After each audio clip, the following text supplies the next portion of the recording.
species of fish, if you see them lay flat on their side, it's probably a good reason to worry. But there are some species of fish, Oscar included, and clown loach, and various fish where it's sort of not uncommon for them to lay on their side, and it is a common behaviour for them. So once again, it is important to get to know your fish and the way your fish behave. And what we're wanting back from you is we're wanting to know, we want reports back from you on anything that's changing. So see the way the fish are all grouping together now? That's normal behaviour. That means that they're all getting to know each other and they're finding an amount of safety within each other. The other funny thing about fish too is this batch of fish will get to know each other. And then as they get older, we got a little fight going on here. See what happens. So basically this white convict just gave the Oscar a little bit of a bite out of the way. Oops. So we'll find out who's going to be the boss between those two. And that might require a fight. Sometimes they'll actually fight for even a few days or even a few weeks. Now, if they're not really hurting each other, it's not the end of the world. But if you notice really heavy breathing and you notice physical damage on the fish, then think twice about allowing the fight to continue. Once again, just let us know, just video the behaviour. So once again, when these fish go in there and they're all going to work out who's boss over who lives where, they'll sort out their territories. It'll all be very fun and very interesting, but you do need to just keep an eye on it, because if you do get a really aggressive fish, which is possible, then you got to think about getting rid of that fish. You've basically got two options. So let's say what happens next is they will assign a boss. So right now, let's say the white one is probably looking like he's going to be the boss. Until he gets big enough, then he may or may not take over as boss. But the other thing is with these fish is you often get little brother, big brother syndrome. And what I mean by that is, let's say Mr. Convict is boss over the Oscar. And that, let's call that one big brother and that one little brother. But then over time, big brother is nowhere near as big as little brother, because little brother's grown much bigger. But generally what happens with fish is when a fish gets to assert its dominance over another fish, this fish might actually be scared of that one. And then at no point does he realise, hang on, I'm bigger now and I can beat up my big brother now. So that often doesn't happen. And that happens with people too. Sometimes little brother is always subdominant to big brother, even though little brother gets twice as big, twice as strong. But then at no point as they're growing up does the role actually ever change, because psychologically the big brother is always the big brother, even though physically the little brother is now the big brother. And what I mean by that is that often when you're watching a tank, you might think it might not make sense. Well, this little fella's chasing a big fella around, and that can actually be little brother, big brother syndrome. And the other thing is that these fish are probably going to get to know each other. So then as they grow up, they're going to be very familiar with each other, and they'll be familiar with how to get along with each other. Now, you have to be aware that later on you're going to add more fish. If you add fish when they're all young, they all get along typically better. But same as you, let's say you get someone from China, someone from Australia, someone from Vietnam, someone from wherever, and you throw them all in as babies, they don't really know they're any different to each other, and they all get along pretty well. If you put in adults, the chance of adults fighting is higher, because they may not be used to life in a certain particular way, and they're bigger and they're more assertive and they can do more damage.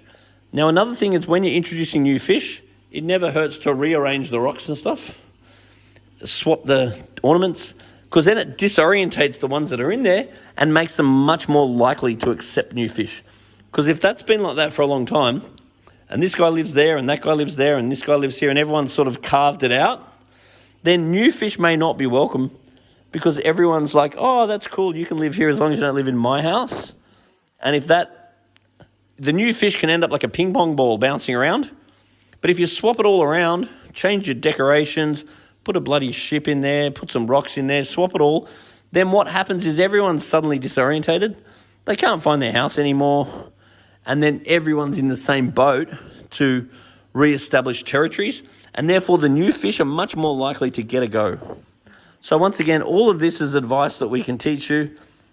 And the main thing I really suggest is Google as much as you want, talk to as many people as you want, but don't go just following everyone's advice, because just be aware that most people actually don't have a damn clue what they're talking about. So what I'd recommend, the people that I act like a advisor to, I tell them to read as much as they can, talk to as many people as they can, but don't do anything without talking to me. Because if I'm looking after your tank, then I'll get to know it, and then I'll be able to make more educated decisions on your actual aquarium. Ultimately, you'll end up being the person that can do it the best. But just taking advice from anyone isn't necessarily a good idea, because someone might tell you something that genuinely works for them, but often you just can't put forward parts in a Holden. What I mean by that is they might tell you something that worked in their circumstance, but there may be a reason why that same advice doesn't work in your circumstance. So the better we get to know your tank, the better the advice that we can give. But ultimately, if you have a genuine interest about your aquarium and you're genuinely interested in the well-being of your fish, then you'll find learning all this stuff is actually super interesting. And it's actually super fun. And you need to be aware that as a fish keeper, your job is to watch what's happening. Your job is not to dictate what should happen. Because it's really common that someone will say to me, hey, look, I bought this fish and I read on the internet that that fish should get along with this fish, but they hate each other. But unfortunately, the fish didn't read the internet, and the fish just do whatever the fish do. And your job is to watch them. And just know that the fish do whatever the fish do, and if they're doing something that's upsetting you, then you have control over your fish, but you definitely don't control them. So if you see behavior that you don't like, then your choice is put up with it or choose one of them and either get rid of it or get more. And what I mean by that is a lot of the time aggressive behavior can be diffused by adding more fish. So getting more fish often makes the fish more social, and it makes the fish less stressed, and it makes the fish feel like there's less danger. When there's more space, the fish often they feel stressed because they wonder, where is everyone? And if everyone's not around, they don't feel safe. So therefore, they're more likely to protect their little hole, and they're more likely to be more territorial because they want to find somewhere they feel safe, and they're not going to want to share it with anybody else. But if you get more fish, they feel safer and they tend to be less aggressive. So all of this behavior can be predicted, and bring us a video of the tank running, and then we can help to advise you on what's going to happen. But ultimately, at the end of the day, your job is to watch the fish.